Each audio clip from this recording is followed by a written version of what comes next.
سائنسدان کہتے ہیں پہلے ہوا ہے، پھر خلا ہے، پھر کرۂ زماریر ہے جہاں اولے برستے ہیں۔ انسانی جسم شل ہو جاتا ہے، انسانی جسم اس سردی کو ٹھنڈوں کو برداشت نہیں کر سکتا۔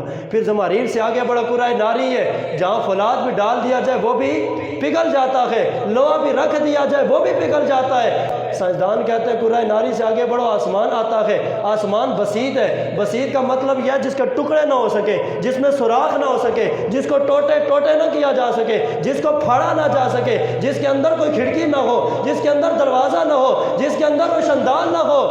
اب سائنسدان کہتے ہیں یہ سارے کرے بھی درمیان میں تھے، آگے آسمان بھی بسیط تھا۔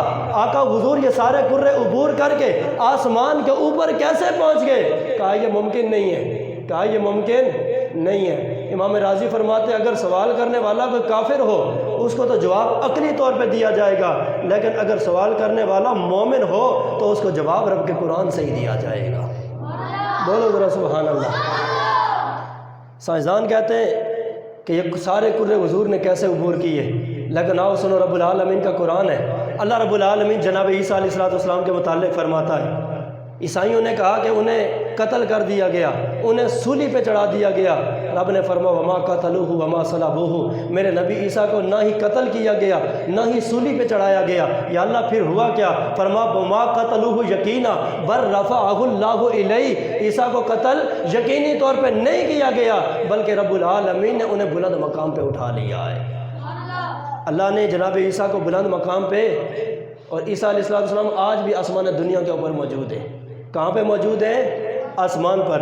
اور دوسرے نبی کے متعلق اللہ رب العالمین کا قرآن کہتا ہے وَاذْكُرْ فِي الْكِتَابِ إِدْرِيسَ إِنَّهُ كَانَ صِدِّيقًا نَبِيًّا، جناب ادریس علیہ السلام اللہ کے سچے نبی ہیں۔ وَرَفَعْنَاهُ مَكَانًا عَلِيًّا، فرمایا یہ وہ اللہ کے نبی ہیں جنہیں ہم نے بلند مقام کی طرف اٹھا لیا ہے۔ اور جناب ادریس آج بھی زندہ آسمان کے اوپر موجود ہے۔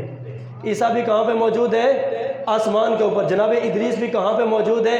آسمان کے اوپر۔ تیسرے نبی اللہ کے جناب آدم علیہ السلام، اللہ رب العالمین فرماتا ہے وَقُلْنَا يَا آدَمُ اسْكُنْ أَنْتَ وَزَوْجُكَ الْجَنَّةَ، اے آدم آج کے بعد آپ بھی، آپ کی بیوی جناب حوا بھی، آپ کا مسکن، آپ کا ٹھکانہ جنت ہے۔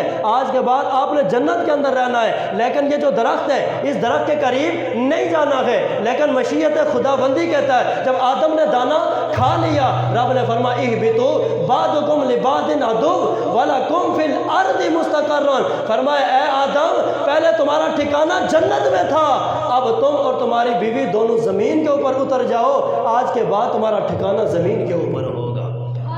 اب جو بات میں عرض کرنا چاہتا ہوں، اللہ کے نبی جناب عیسیٰ تھے زمین پہ، رب نے بلایا آسمان پہ۔ اللہ کے نبی ادریس تھے زمین پہ، رب نے بلایا آسمان پہ۔ اللہ کے نبی آدم تھے جنت میں، جنت ہے 7ویں آسمان پر، اللہ نے بھیجا زمین پہ۔ جناب حوا تھی جنت میں، جنت ہے آسمانوں کے اوپر، اللہ نے بھیجا زمین پہ۔ تو سوال یہ ہے کہ جناب آدم آسمان سے زمین پہ آئے، جنت سے زمین پہ آئے، جناب عیسیٰ زمین سے آسمانوں پہ گئے، جناب ادریس زمین سے آسمانوں کے اوپر گئے۔ اب سوال تو وہاں بھی پیدا ہوتا ہے، جناب عیسیٰ اور ادریس گئے، درمیان میں کرے بھی تھے، درمیان میں آسمان بھی تھا، لیکن کرے بھی عبور کر گئے، آسمان بھی عبور کر گئے۔ جناب آدم جنت میں تھے، زمین پہ آئے، درمیان میں آسمان بھی تھا، کرے بھی تھے، سارے کرے بھی عبور کیے، آسمان بھی کراس کر کے زمین پہ آ گئے۔ تو پھر ہمیں کہنے دیجئے اگر جناب ادریس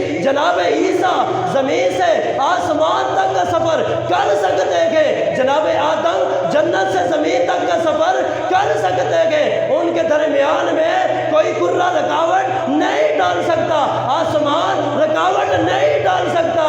اگر دیگر انبیاء آ اور جا سکتے گے تو جو رب کے محبوب ہیں، سارے نبیوں کے نبی گئے، وہ سارے کرے عبور کر کے آسمان کراس کر کے آسمان کے اوپر کیوں نہیں جا سکتے؟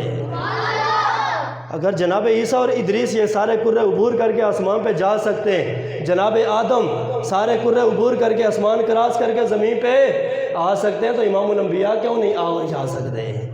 اور اگر تم کو رب کا حکم تھا، وہ رب کی مشیت تھی، رب کی قدرت تھی، قدرت خدا بندی کے تحت آئے اور گئے، تو پھر ہمیں کہنے دیجئے نا، اگر رب العالمین اپنی قدرت کاملہ سے جناب عیسیٰ اور ادریس کو زمین سے آسمان پہ بلا سکتا ہے، جناب آدم اور جناب حوا کو جنت سے زمین پہ بھیج سکتا ہے، وہ قادر مطلق اپنے محبوب کو زمین سے آسمان پر بلا بھی سکتا ہے، واپس زمین پہ بھیج بھی سکتا ہے۔